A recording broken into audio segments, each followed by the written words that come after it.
ఇవాళ ఉదయం నేను బయలుదేరి ముందు హైదరాబాద్ నుంచి ఎయిర్పోర్ట్కి వచ్చే ముందే మహా న్యూస్ వాళ్ళు ఒక ఇంటర్వ్యూ చేశారు నా ఇంటి దగ్గర. సో ఆ ఇంటర్వ్యూలో నేను ఏదైతే బాబు గారి గురించి పంచుకున్నానో కొన్ని మాటలు చెప్తా.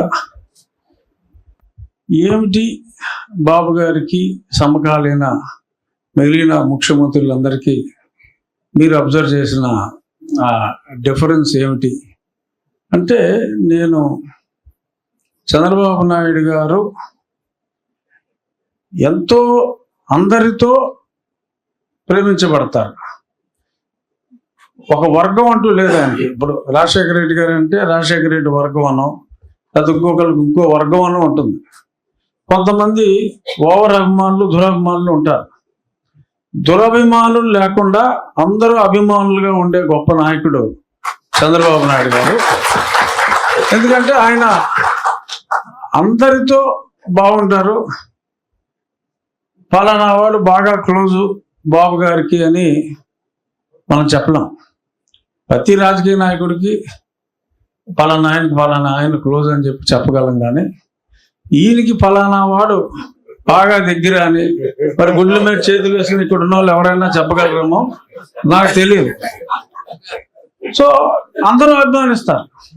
లేకపోతే కొంతమంది కుళ్ళు ఉంటుంది కదా, ఆ కోటరీలో ఉన్న వాళ్ళకి పలానా కూడా క్లోజ్ అంటే ఇంకోటి కుళ్ళు ఉంటుంది. అందరినీ శ్రీకృష్ణుడి మీద గోపికలకి ఎంత ప్రేమ ఉంటుందో అందరికీ ఒకే రకంగా, అలాగే పార్టీలో ఉన్న వాళ్ళందరూ కూడా చంద్రబాబు నాయుడు గారిని ప్రేమిస్తారు, అభిమానులు ఉంటారు.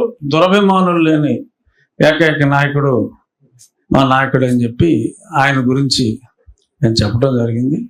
అలాగే చాలామంది అనుకుంటూ ఉంటారు చంద్రబాబు నాయుడు గారు పిలిస్తే టైం ఇస్తే ఆయన ఎప్పుడు కలుస్తారో ఎవరికీ తెలియదని. నేను కొన్నిసార్లు అనుకునేవాడిని, అసలు కొద్దిగా ఆ టైం మేనేజ్మెంట్ తెలియదురా అని. కానీ 1-2 సార్లు నేను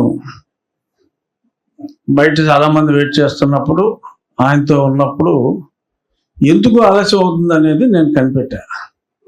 ఆయన నిత్య విద్యార్థి ఇందాక మినిస్టర్ గారు చెప్పినట్టు, ఎవరో వచ్చి ఒక కొత్త విషయం, ఒక యువకుడు చిన్నవాడు అయినా సరే ఒక కొత్త విషయం చెప్తే అది తెలుసుకునే ప్రయత్నంలో ఆ జ్ఞాన సముపార్జనకి ఆయన చిన్నపిల్లవాడైపోయి ప్రశ్నలు అడుగుతూ కాలాన్ని మర్చిపోతారు. అది యువతలు కూర్చున్నవాడికి కొంచెం ఇబ్బంది అయినా, ఆ సమయంలో ఆయన తెలుసుకున్న ఆ విజ్ఞానం ఈ విజన్ 2020 అయినా, విజన్ 2047 అయినా, ఆయన ఒక నిత్య విద్యార్థిగా, మామూలుగా అయితే నాకు తెలిసిలేవా అని చెప్పి రాజకీయ నాయకులు బుకాయిస్తారు.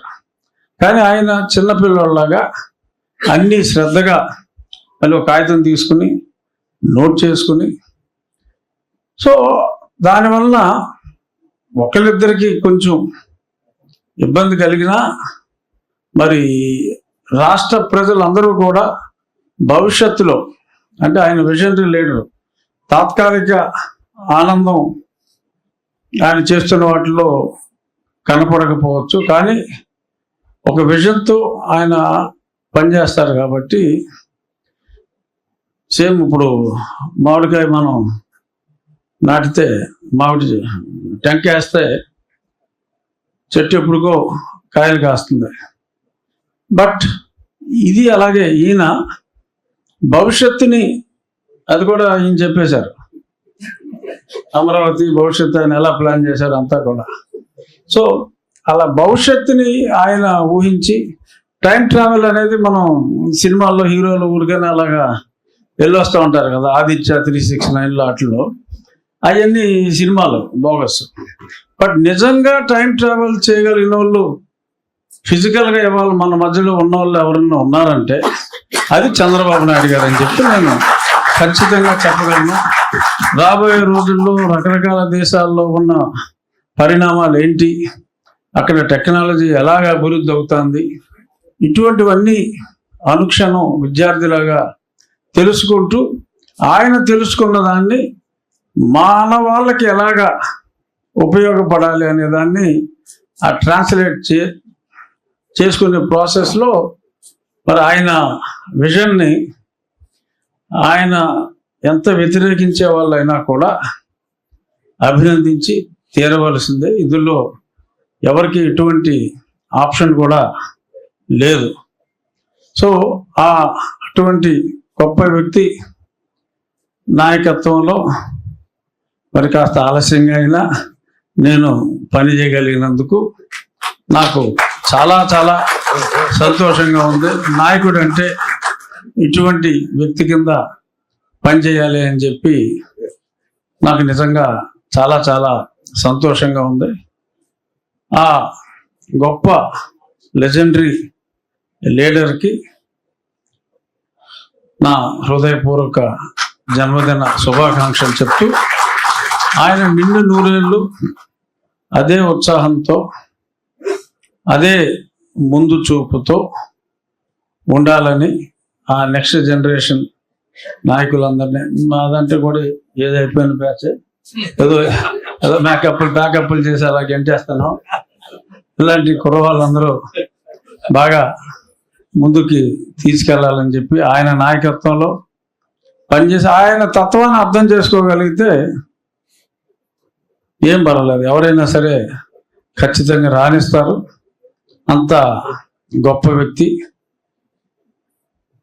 ఇవాళ నేను చెప్పిన దాంట్లో ఇంకొకటి ఏంటంటే ఆయన వ్యక్తిత్వం గురించి అడిగితే మహాత్మా గాంధీ గారు గొప్ప లీడరు. ఆయనలో ఉన్న సుగుణం, ఓర్పు, శాంతి. బోస్ గారు గొప్ప లీడరు, ఆయనకేమో ఎమోషను. మరి ఎన్నోసార్లు ఎక్కువసార్లు ఆఫ్కోర్స్ మనం శాంతి చూస్తాం బాబు గారిలో. మరి 84లో సంక్షోభం వచ్చినప్పుడు కానీ మరి చాలా సందర్భాల్లో ఆయనలో విప్లవ ధోరణి ఎలాగ పోరాడతారు అనేది కూడా మనం చూస్తాం. ఎక్కువ మంది జనరల్గా రాజకీయాల్లో సౌమ్యంగా ఉండటం, ఎమోషన్స్ లేకపోవటం. యాక్చువల్గా ఎమోషన్ లేనివాడు అసలు రాజకీయ నాయకుడు అవ్వడం అనేది నేను అనుకునేవాడిని. అసలు ఏమి ఎమోషన్ లేకుండా మరి ఇంతమంది హృదయాలను గెలుచుకోవటం, ఇన్నిసార్లు ముఖ్యమంత్రి చేయటం, మళ్ళీ పార్టీ ఓడిపోయినప్పుడు డిప్రెషన్లోకి వెళ్లకుండా ప్రతిరోజు మరి ఇప్పుడు వీడియో కాన్ఫరెన్స్లు లేని రోజుల్లో టెలికాన్ఫరెన్స్లు అని చెప్పి అందరితోటి మరి సమన్వయపరుచుకుంటూ వాళ్ళకి ధైర్యం చెప్తూ మరి అన్ని సంవత్సరాలు అపోజిషన్లో పార్టీని నిలబెడతాం, ఇవన్నీ మరి చూడలేం మనం. అంజజన అసాధారణం మరి చంద్రబాబు నాయుడు గారి ప్రతిభ. మరి ఈరోజు ఇంతమంది అభిమానులు, మహిళలు, అమరావతి మహిళలు కూడా ఉన్నారు. నాకు తెలిసిన వాళ్ళు అమరావతి వాళ్ళు కూడా చాలామంది ఉన్నారు. ఇంతమంది ఇంత ఉత్సాహంగా ఆయన ఎక్కడో ఉన్నా ఆయన్ని స్మరించుకుంటూ నా నియోజకవర్గానికి వెళ్ళాలి. మామూలుగా ఈయన ఆర్డర్ వేశారు కాబట్టి నేను ఇక్కడికి ఉండవలసి వచ్చింది. కానీ నియోజకవర్గంలో కూడా అన్ని మండలాల్లో కేక్ కట్టింగ్లు ఇవన్నీ కూడా చాలా వైభవంగా జరుపుకుంటున్నాం. ఆయన విదేశాల్లో ఆయనకి రెస్ట్ దొరికితే తక్కువ. మరి చెప్పొచ్చో లేదో నేను మొన్న అన్న ఎవరుతాను, ఒక 5 రోజులు ఉంటారంట సీఎం గారు, మీకు మంచి రెస్ట్ అంటే, కాదయ్యా బాబు ఇక్కడ ఉంటేనే గుడ్లో వెళ్ళా, అక్కడ ఉంటే కంటిన్యూస్గా మళ్ళీ వీడియో కాన్ఫరెన్స్లు ఎన్నిటిలోనే ఉంటారు అన్నారు. మరి నిజం కదా నాకు తెలియను. అక్కడ ఉన్నా సరే ఇక్కడ ఎవరిని కూడా ఒక నిమిషం కూడా ఖాళీగా కూర్చొనివ్వకుండా అదే వర్క్లో ఉంటారని చెప్పి అన్నారు.